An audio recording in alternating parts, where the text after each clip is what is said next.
আমি বললাম, কাকা, আমি তো আপনার এখানে পড়তে এসেছি। আপনি আমার সাথে এসব কি করছেন? এসব একদম বাজে কাজ। একদম খারাপ লোকের কাজ। আমি তো আপনাকে অনেক ভালো মনে করতাম। আপনাকে বাবার মতো মূল্যায়ন করতাম। আর আপনি আমার সাথে এসব করতে চাচ্ছেন? এসব কিছু ভাবতেও আমার ঘৃণা লাগে, কাকা। কাকা, আপনি এতটা নীচ আমি কখনো কল্পনাও করতে পারি নাই। আমার কথাগুলো শুনে কাকা বলল, তাসনিয়া, আমি তোমাকে অনেক ভালোবাসি। তুমি আমার বড় ভাইজের মেয়ে বলেই আমি তোমাকে কিছু বলতে পারিনি। আমি যে তোমাকে কতটা ভালোবাসি তা তোমাকে বোঝাতে পারি না, তাসনিয়া। সত্যিকার অর্থে আমি তোমার জন্য পাগল।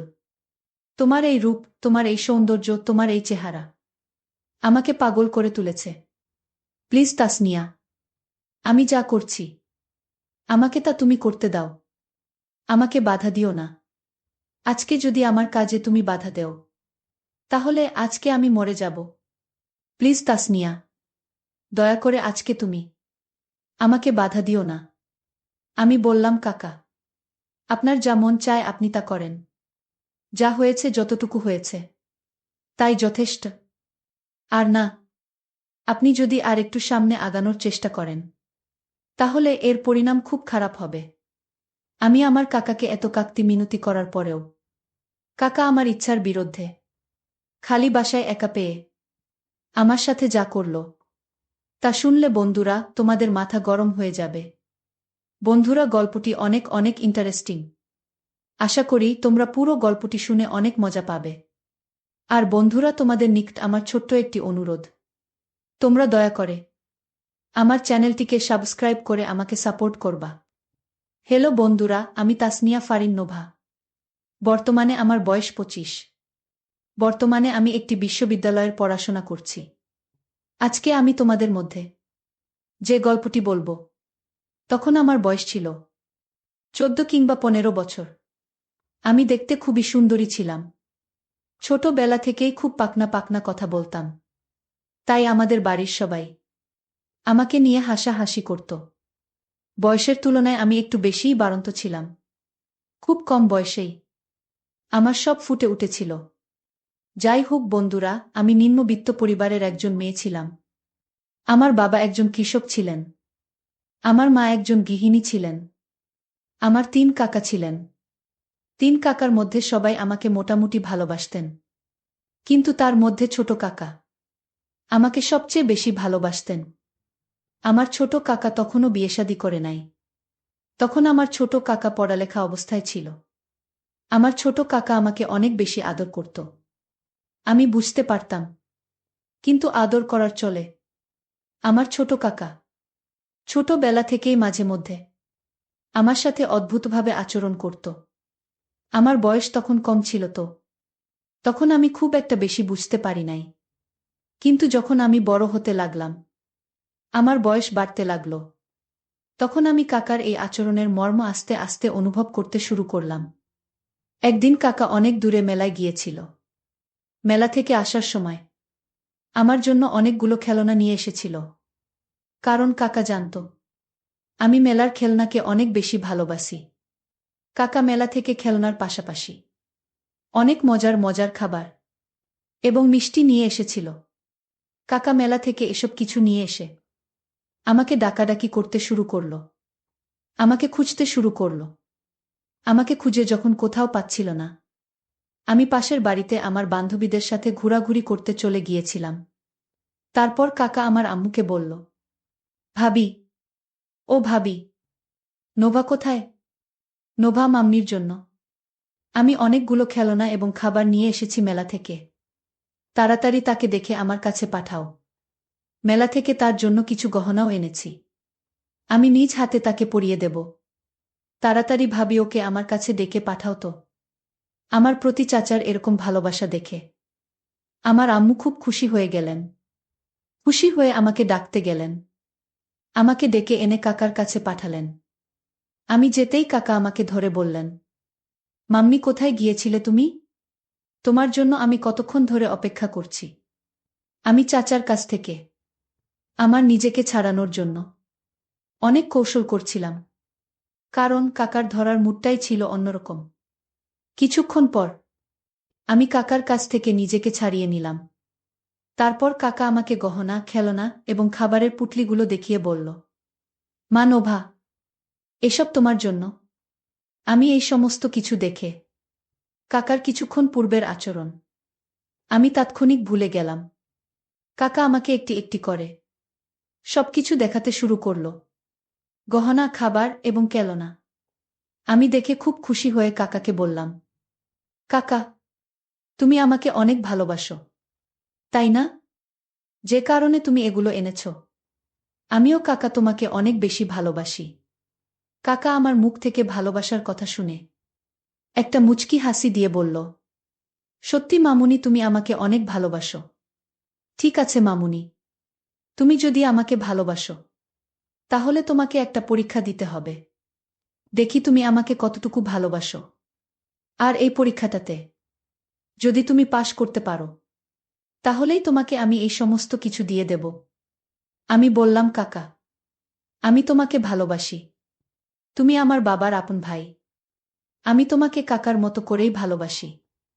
এ ব্যাপারে কোনো সন্দেহ আছে তোমার? যদি সন্দেহ থাকে তাহলে তুমি আমাকে যে কোনো পরীক্ষা নিতে পারো। কাকা আমার মুখ থেকে এরকম ধরনের অনুভূতির কথা শুনে বলল, আচ্ছা ঠিক আছে মামুনি, যাও, তুমি আমাকে ভালোবাসো। তোমাকে কোনো পরীক্ষা দিতে হবে না। তবে তোমাকে প্রতিদিন একটা কাজ করতে হবে। যদি তুমি এই কাজটা করতে পারো তাহলে তোমাকে আরো বেশি মজা দিব। তুমি যা চাও তাই দিব। বলো মা নোভা, তুমি কি প্রতিদিন আমার সাথে এই কাজটা করতে পারবা?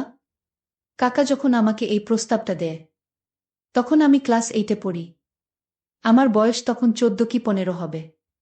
কাকার মুখ থেকে এইরকম ধরনের কথা শুনে আমি প্রথমে কিছুটা ঘাবড়ে যাই। কি এরকম কাজ, যে কাজটা কাকার সাথে প্রতিদিন আমাকে করতে হবে? আমি প্রথমত খুব ভয় পেয়ে যাই। না জানি কি কাজ করতে বলে কাকা। কিন্তু কাকার চোখে মুখে ভিন্ন এক চাপ আমি দেখতে পেয়েছিলাম। তারপর আমি কাকাকে বললাম, কাকা, কি এমন কাজ যে কাজটা তোমার সাথে প্রতিদিন করতে হবে? আর এই জন্য তুমি আমাকে প্রতিদিন অনেক মজা দিবে? যদি করার মতো হয় তাহলে কাকা অবশ্যই তোমার সাথে আমি কাজ করব। আর যদি করার মতো না হয় তাহলে তো কিছু করার নেই। একটু বলো কাকা প্লিজ। বলো না কাকা, একটু প্লিজ। এত ঘোরাচ্ছ কেন? কাকা আমার মোটিভেশন বুঝে কথাটাকে ঘোরানোর চেষ্টা করছে। কাকা বলল, আচ্ছা ঠিক আছে মামুনি, তোমাকে বেশি কিছু করতে হবে না। তুমি প্রতিদিন রাতে 8টা থেকে 9টা পর্যন্ত আমার কাছে এসে পড়তে হবে। আমি তোমাকে খুব মনোযোগ সহকারে পড়াবো। তোমাকে সামনে ভালো রেজাল্ট করতে হবে। কাকা আমাকে পড়াবে। কথাটা শুনে আমার কাছে খুব ভালো লাগলো। এর আগে কাকাকে অনেকবার বলেও আমাকে পড়াতে রাজি করাতে পারি নাই। কাকার নিজের পড়ালেখা এবং আরও ব্যস্ততা ছিল। আজকে কাকা নিজেই বলছে সে আমাকে পড়াবে। সেটা আমার কাছে খুব আনন্দের মনে হয়েছিল। কিন্তু এই আনন্দের বিশ্বাসটা যে আমার জীবনে কাল হয়ে দাঁড়াবে তা আমি কখনো কল্পনাও করতে পারি নাই। আমার জীবনের সর্বনাশ ডেকে আনবে আমি কখনো ভাবতেই পারি নাই। আমি বললাম, আচ্ছা ঠিক আছে কাকা, আমি কাল থেকে প্রতিদিন রাত্রে 8টা থেকে 9টা পর্যন্ত তোমার কাছে পড়তে আসব। এই বলে আমি কাকার কাছ থেকে খেলনা সামগ্রী, গহনা এবং মিষ্টি নিয়ে চলে আসলাম। এসে আমার আম্মুকে বললাম, আম্মু, কাল থেকে কাকা আমাকে রাত্রে 8টা থেকে 9টা পর্যন্ত পড়াবে। কাকা আমাকে পড়াবে শুনে আম্মু খুব খুশি হল। পরের দিন রাত্রে 8টা বাজে চলে গেলাম কাকার রুমে পড়তে। কাকা আমাকে পড়তে এসেছি দেখে অনেক খুশি হয়েছি। কাকা আমাকে একটি অঙ্ক বুঝিয়ে দিল। আমি সে অঙ্কটি আবার পুনরায় করার চেষ্টা করছিলাম। আমার মনোযোগ ছিল অঙ্কের প্রতি। পক্ষান্তরে কাকার মনোযোগ ছিল আমার প্রতি। হঠাৎ করে আমি আর চোখে চেয়ে দেখলাম কাকা আমার দিকে খারাপ নজরে চেয়ে রয়েছে, খুব বাজে দৃষ্টি দিচ্ছে। আমি কাকার দিকে চাইতেই কাকা আমার এখান থেকে চোখ ফিরিয়ে নিত আর বলতো, তাড়াতাড়ি অঙ্ক কর। একটু পর তোকে ইংরেজি পড়াবো। এইভাবে কাকার এখানে আমি প্রতিদিন রাত্রে পড়তে যেতাম। মাঝে মধ্যে আমি যখন পড়া পারতাম না, তখন কাকা শাসন করার ছলে আমাকে খুব বাজে ভাবে ছুঁইত। আমি কিছু বলতেও পারতাম না। একদিন আমি কাকাকে বললাম, কাকা তুমি যদি আমাকে এভাবে মারো, তাহলে আমি আর পড়তে আসব না। কাকা বলল, আরে বেটি, যদি তাকে কিছু শাসন না করি, তাহলে কি তোর ভেতর থেকে পড়া বের হবে? আমি বললাম, কাকা তো ঠিকই বলেছে, যদি শাসন না করে, তাহলে তো আমার পড়তে মন চাইবে না। কিন্তু আমি তখনও কাকার ভিতরে লুকিয়ে থাকা শয়তানটাকে চিনতে পারি নাই। একদিন কাকা আমাকে পড়াচ্ছিল। একদিকে পড়াচ্ছিল আর অন্যদিকে টেবিলের নিচ দিয়ে আমার নিম্নাংশে এলোমেলো করার চেষ্টা করছিল। আমি তখন লজ্জায় কিছু বলতে পারছিলাম না। আমি বারবার সরে যাওয়ার চেষ্টা করছিলাম, কিন্তু কোনোভাবেই পারছিলাম না। অবশেষে আমার মুড খারাপ দেখে কাকাই আমাকে ছেড়ে দিয়েছিল। পরের দিন কাকার কাছে পড়তে গেলে কাকা আমাকে বলল, মা তাসমিয়া, আজকে আমি তোমাকে পড়াবো না। আজকে আমার মন ভালো নেই। আজকে তোমাকে নিয়ে শুয়ে শুয়ে একটি বাংলা নাটক দেখব। বাংলা নাটক আমার কাছে এমনিতেই খুব প্রিয়। আমি খুব ভালো বাংলা নাটক দেখি, বিশেষ করে নিলয় আলমগীর এবং যে এইচ হিমি নাটকগুলি আমি দেখি। এই দুটি জুটি আমার কাছে খুবই প্রিয়। আমি কাকাকে বললাম, কাকা আমি জান্নাতুল সুমাইজা হিমি এবং নীলা আলমগীরের নাটক দেখব। কাকা বলল, আচ্ছা ঠিক আছে, তাহলে আমি আমার মোবাইলে হিমি এবং নিলয় আলমগীরের নাটক বের করছি। এই বলে কাকা হেডফোন লাগিয়ে আমার কানে একটি আর কাকার কানে একটি দিয়ে হিমি এবং নীলা আলমগীরের নাটক ছাড়ল। আমি তো মনের সুখে নাটক দেখতে শুরু করলাম, কিন্তু এর ভিতরেই যে কাকার মূল শয়তানি রহস্য লুকিয়েছিল, তা আমি কখনো বুঝে উঠতে পারিনি। হিমি এবং নীলা আলমগীরের নাটকের শেষে আরও একটি অদ্ভুত ধরনের ভিডিও কাকার মোবাইলে অটোমেটিকে চলতে শুরু করল। ভিডিওটি দেখে দেখে আমি বারবার কেঁপে উঠতে লাগলাম। জীবনের প্রথম এইরকম দৃশ্য দেখে আর চোখ ফেরাতে পারলাম না। দুটি যুগলের এক অপরূপ দৃশ্য দেখার পর আমার কাছে নতুন কোনো কৌতূহল মনে হয়েছিল। বন্ধুরা জানেনই তো, তখন আমার বয়স ছিল মাত্র 14 কি 15 বছর। তখন আমার চোখে মুখে সর্বদাই ছিল যৌবনের ছাপ। তারুণ্যের সমস্ত কিছুই আমার মধ্যে বিরাজমান। বন্ধুরা, ভিডিওটি দেখে আমার গায়ে যেন প্রবাহমান রক্তের স্রোত বয়ে যাচ্ছিল। ভিডিওটি দেখি আমি আর নিজেকে কন্ট্রোল করতে পারলাম না। অটোমেটিক্যালি নিম্নাংশের অবস্থা খারাপ হতে শুরু হলো। আস্তে আস্তে ওই ভিডিওর প্রতি আরও বেশি আসক্ত হয়ে যাচ্ছিলাম। আমিও তখন কাকার সাথে খুব মনোযোগ সহকারে ভিডিওটি দেখতে শুরু করলাম। আমার তখন এমন অবস্থা হলো, কাকাকে তখন বন্ধুর মতোই মনে হলো। আমার কোনো হুঁশ জ্ঞানই ছিল না। আমি কি দেখতেছি, কার সাথে দেখতেছি, তার কোনো খেয়ালই নেই। ওই ভিডিওটি যেন আমাকে পরিপূর্ণ পাগল করে দিয়েছিল। ভিডিওটি দেখতে দেখতে হঠাৎ আমার কাছে মনে হলো, কাকা যেন আমার সাথে কি রকম অদ্ভুত আচরণ করতে শুরু করল। ভিডিওটি দেখে আমার অবস্থা এতটাই খারাপ হয়ে গেছিল যে কাকা যে আমার সাথে এরকম বাজে আচরণ করছে তাও আমার খেয়াল নেই। মানে আমি যেন একটা কাকতারুয়া হয়ে গেছি। কাকার যা মন চায়, যেভাবে মন চায় তার কাজ চালিয়ে যাচ্ছে, কিন্তু আমি কোনো বাধা দেওয়ার প্রয়োজনই মনে করেছিলাম না। ভিডিওটি আমাকে এতটুকুই আসক্ত বানিয়েছিল যে যেখানে আমার নিজের কাকা আমার সবকিছু লুটে নিয়ে যাচ্ছিল, তারপরও আমি তাকে কিছু বলার মতো অনুভূতি খুঁজে পেলাম না। কাকা আর আমি একাকিত্বে রুমের মধ্যে চলছে এক ভিন্ন রকম প্রতিযোগিতা। কাকা যখন পূর্ণ নিয়ন্ত্রণ আনতে যাবে, তখন আমার হুঁশ ফিরে আসে। আমি চোখ মেলে চেয়ে দেখি কাকা আমার উপর অন্তিম তাণ্ডব শান্তি শুরু করতে চলেছে। আমি বললাম, কাকা, আমি তো আপনার এখানে পড়তে এসেছি, আপনি আমার সাথে এইসব কি করছেন? এসব একদম বাজে কাজ, একদম খারাপ লোকের কাজ। আমি তো আপনাকে অনেক ভালো মনে করতাম, আপনাকে বাবার মতো মূল্যায়ন করতাম, আর আপনি আমার সাথে এসব করতে চাচ্ছেন? এসব কিছু ভাবতেও আমার ঘৃণা লাগে কাকা। কাকা, আপনি এতটা নীচ আমি কখনো কল্পনাও করতে পারি নাই। আমার কথাগুলো শুনে কাকা বলল, তাসনিয়া, আমি তোমাকে অনেক ভালোবাসি। তুমি আমার বড় ভাইজের মেয়ে বলেই আমি তোমাকে কিছু বলতে পারিনি। আমি যে তোমাকে কতটা ভালোবাসি তা তোমাকে বোঝাতে পারি না তাসনিয়া। সত্যিকার অর্থে আমি তোমার জন্য পাগল। তোমার এই রূপ, তোমার এই সৌন্দর্য, তোমার এই চেহারা আমাকে পাগল করে তুলেছে। প্লিজ তাসনিয়া, আমি যা করছি আমাকে তা তুমি করতে দাও। আমাকে বাধা দিও না। আজকে যদি আমার কাজে তুমি বাধা দেও তাহলে আজকে আমি মরে যাব।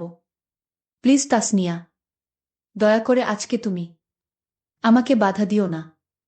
আমি বললাম, কাকা, আপনার যা মন চায় আপনি তা করেন। যা হয়েছে, যতটুকু হয়েছে তাই যথেষ্ট। আর না, আপনি যদি আর একটু সামনে আগানোর চেষ্টা করেন তাহলে এর পরিণাম খুব খারাপ হবে। আমি আমার কাকাকে এত কাকতি মিনতি করার পরেও কাকা আমার ইচ্ছার বিরুদ্ধে খালি বাসায় একা পেয়ে আমার জীবনে প্রথম অভিষেক ঘটিয়েছিল।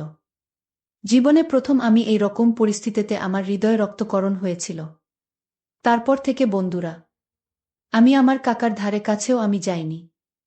এখন আমি বিশ্ববিদ্যালয়ের একজন ছাত্রী। চাইলে এর প্রতিবাদ করতে পারি, কিন্তু না, আমি তা করব।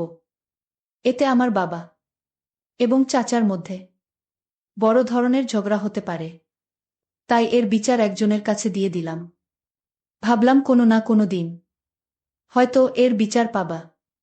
পরিশেষে আমি তোমাদেরকে বলবো বন্ধুরা, সন্তানের পিতা মাতারা অবশ্যই একেবারে ছোটবেলা থেকেই তাদের সন্তানদের প্রতি লক্ষ্য রাখা উচিত।